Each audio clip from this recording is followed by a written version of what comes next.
bey. Diyorum kızı mene verirsen ya yok. Vermezsen gidip bir ayrı kız alırım. Diyelim o olmasın bu olsun. Ben öz sözümün üstüne duran adamım. Ancak sen de kabakça bir balaca tedarik göresen. 1000 manat besli. 1000 de artık.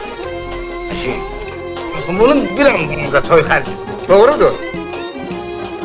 Ancak ne yemeği olar? Hergah biraz cavan olsaydın, onda bu işler ucuz tamam olardı. Ama her ki kocasan. Ay, ben ne kadar koca olsam 1000 bulvurma cavana değerim. Sen nedir canınsın bey? Bilmirəm bu cemaat benim hamı koca değil. Ha. Belə məlum olur ki, xalqın gözü pisdir. Budur, bu ayna, bu da mən. Maşallah, dişlərim hamısı öz yerində cabecan. Saqqalım da qapqara şevek.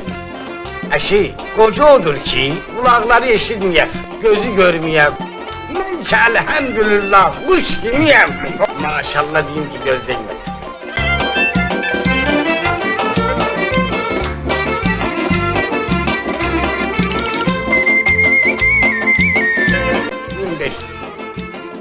Kalanını da sonra verelim.